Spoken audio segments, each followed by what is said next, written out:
kebaikan dan salam sejahtera untuk kita semua. Kembali lagi di acara podcast kita bersama saya Putri Karmila. Nah, di acara kita kali ini saya akan membahas mengenai salah satu fenomena yang ada di Indonesia, yakni korupsi. Korupsi, satu kata yang tak lagi asing terdengar di telinga kalangan para masyarakat luar, apalagi di telinga para kalangan pejabat-pejabat tinggi di luar sana. Nah, membahas mengenai korupsi ini, di sini saya sudah kedatangan 3 narasumber yang akan memberikan pendapat mereka atau pandangan mereka mengenai korupsi. Di mana ketiga narasumber saya ini merupakan mahasiswa-mahasiswi Universitas Muhammadiyah Sedegan Rapa. Ya, inilah ketiga narasumber saya. Silakan untuk memperkenalkan diri terlebih dahulu. Perkenalkan, nama saya Muhammad Arham, pendidikan profesional teknik pertanian, semester 2. Perkenalkan, nama saya Syahrani Harun, pendidikan bahasa Indonesia semester 2. Perkenalkan, nama saya Muhammad Musa, pendidikan bahasa Indonesia semester 2. Ya, untuk ketiga narasumber saya, Masya Allah ini. Nah, bagaimana kabarnya hari ini? Alhamdulillah baik. Ya, nah, kan di podcast kita kali ini membahas mengenai korupsi. Jadi, bagaimana pandangan Anda mengenai korupsi? Apa sih sebenarnya itu korupsi?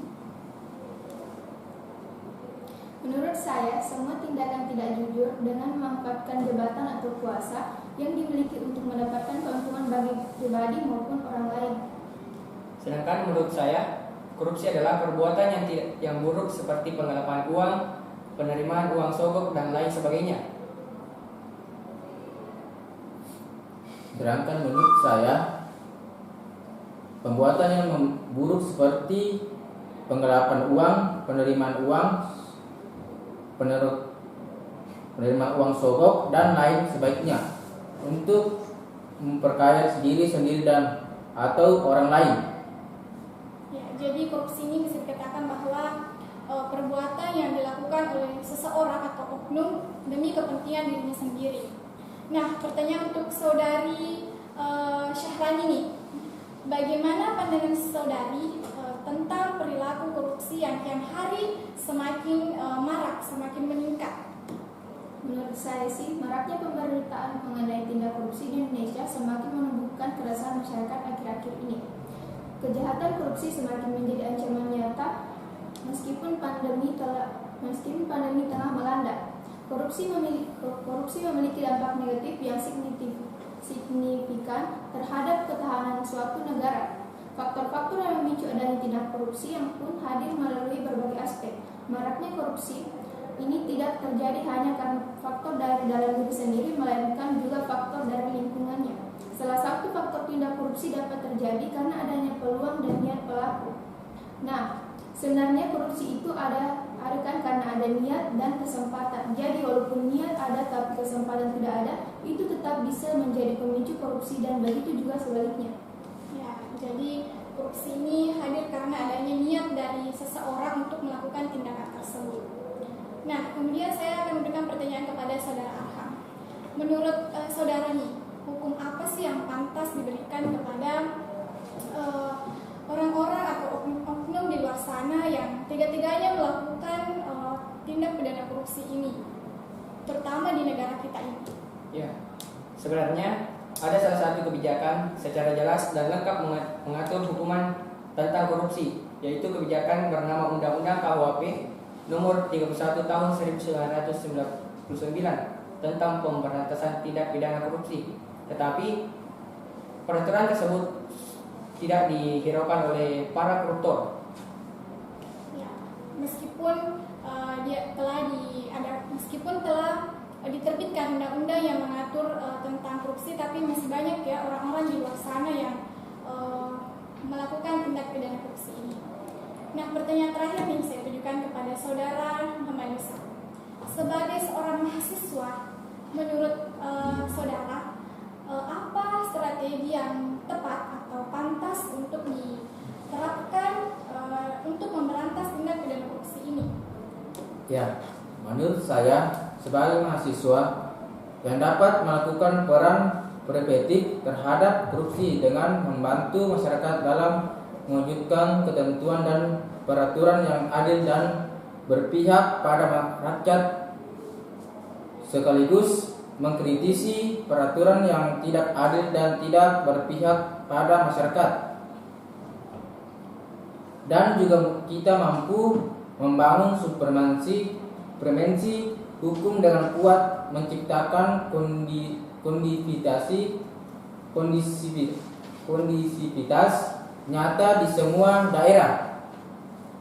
Eksistensi para aktivis menciptakan pendidikan anti korupsi, membangun pendidikan moral sendiri mungkin, dan terakhir pembekalan pendidik religi yang intensif. Ya. Nah, dari pendapat ketiga narasumber saya ini bisa disimpulkan bahwa korupsi ini adalah perbuatan yang tidak pantas, perbuatan yang tidak terpuji, yang dilakukan oleh orang-orang di luar sana, yang dilakukan demi kepentingan pribadinya sendiri. Kemudian ada banyak strategi yang bisa diterapkan untuk memberantas korupsi yang ada di negara kita ini. Ya, untuk ketiga narasumber saya, terima kasih sudah menyempatkan hadir di podcast kali ini, dan selamat menjalankan aktivitas kembali. Nah, spesial untuk podcast kali ini, saya tidak hanya kedatangan 3 narasumber tadi, tetapi saya sudah kedatangan 2 narasumber baru yang akan memberikan pendapat mereka atau pandangan mereka mengenai korupsi di Indonesia saat ini. Nah, kedua narasumber saya ini masih dari Universitas Muhammadiyah Sedemen Trapang. Ya, inilah kedua narasumber saya. Saya persilakan untuk memperkenalkan diri masing-masing. Perkenalkan, nama saya Arvin Petra, Prodi Pendidikan Bahasa Indonesia semester 2. Ya, perkenalkan, nama saya Nurdiana, Prodi Pendidikan Bahasa Indonesia semester 2. Ya, untuk kedua narasumber saya nih, bagaimana keadaannya hari ini? Alhamdulillah baik. Ya, masih berbicara mengenai korupsi. Nah, bagaimana pandangan saudara-saudari mengenai kondisi korupsi saat ini di Indonesia? Menurut pandangan saya, korupsi yang terjadi di Indonesia ini merupakan kasus-kasus yang bisa dibilang kasus yang tidak disegani di negara Indonesia. Karena mengapa? Kasus ini sudah diterapkan hukuman-hukuman, tindak-tindakan lanjut yang tertera di Undang-Undang Dasar, tapi masih saja banyak oknum-oknum yang melakukan kasus korupsi ini.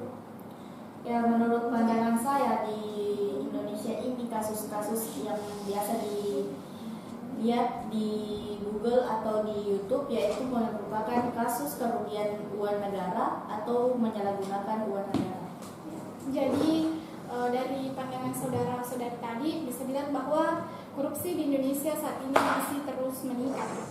Nah, dari banyaknya kasus korupsi yang ada di Indonesia, yang manakah menurut Anda korupsi yang sering terjadi di Indonesia? Menurut saya korupsi yaitu korupsi bansos. Ya, menurut saya yaitu kasus kerugian terbesar di Indonesia. Ya. Nah, untuk saudara Alpin nih, mengapa Anda mengatakan bahwa korupsi bansos ini adalah korupsi yang sering terjadi di Indonesia? Mengapa saya katakan demikian? Karena mengapa korupsi bansos ini, oknum-oknum yang melakukan korupsi ini sudah dibilang tidak wajar, karena bansos-bansos yang mengalir ke masyarakat yang terkena pandemi itu masih bisa dikorupsi. Dilogikakan hatinya oknum ini di mana? Mengapa? Apakah oknum ini tidak kasihan melihat para masyarakat Indonesia yang terhalang oleh pandemi COVID Indonesia? Ya, sangat kejam ya orang-orang seperti itu. Nah, sedangkan untuk saudari Nurdiana, mengapa Anda mengatakan bahwa kasus tadi adalah kasus yang sering terjadi di Indonesia? Ya, mengapa saya mengatakan kasus ini di Indonesia sering terjadi? Yang saya dapat itu di Google, 4 orang dinyatakan terbukti melakukan tindak pidana korupsi secara bersama-sama dari pasal 2 ayat 1 atau pasal 18 UU nomor 21 tahun 1999 sebagai telah diubah dengan UU nomor 20 tahun 2001 tentang pemberantasan tindak pidana korupsi pasal 55 ayat 1 ke 1 KUHP. Nah, dari kasus-kasus korupsi yang saudara-saudari tadi sampaikan, apa kemudian hukum yang pantas untuk orang-orang seperti mereka yang tega-teganya melakukan melakukan korupsi seperti tadi orang yang melakukan korupsi bansos begitu? Kalau menurut saya, hukuman yang pantas bagi oknum-oknum ini yaitu hukuman mati. Mengapa saya katakan demikian? Kita bisa berpikir orang-orang yang membutuhkan bantuan dari pemerintah, yang berharap dari pemerintah, berharap uang dari pemerintah untuk ekonomi yang terhalang oleh pandemi Covid, tapi masih bisa saja dikorupsi. Hati nurani oknum ini tidak mempunyai hati nurani. Jadi menurut saya itu mungkin hukumannya yaitu hukuman mati. Ya baik, pendapat saya mengenai hukuman yang mengenai kasus korupsi ini tidak sama seperti yang dinyatakan saudara Alvin, yaitu hukuman mati, karena menyalahgunakan uang negara itu salah satu tindak pidana yang telah melanggar pasal-pasal yang ada di Indonesia. Ya, jadi dapat dikatakan bahwa banyak kemudian hukum yang bisa dijatuhkan kepada orang-orang yang melakukan tindak pidana korupsi di luar sana. Nah, pertanyaan terakhir nih, sebagai seorang mahasiswa, apa kemudian strategi yang cocok atau tepat untuk diterapkan baik di kalangan mahasiswa maupun di kalangan masyarakat luar di sana agar dapat memberantas tindak pidana korupsi di Indonesia? Jika menurut pendapat saya, strategi yang bagus di kalangan mahasiswa yaitu dengan adanya materi tentang anti korupsi. Nah, di dalam pembelajaran ini kita belajar tentang pengertian korupsi itu apa, jenis-jenis korupsi itu apa, dan pembelajaran ini sangat penting untuk kehidupan negara di masa depan nantinya. Ya baik, menurut saya untuk korupsi ini bisa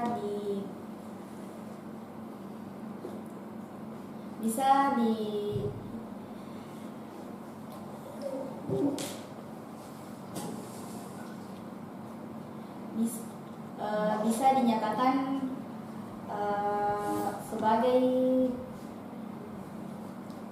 solusi terakhir dalam upaya menegakkan hukum di Indonesia ini, bisa dihilangkan atau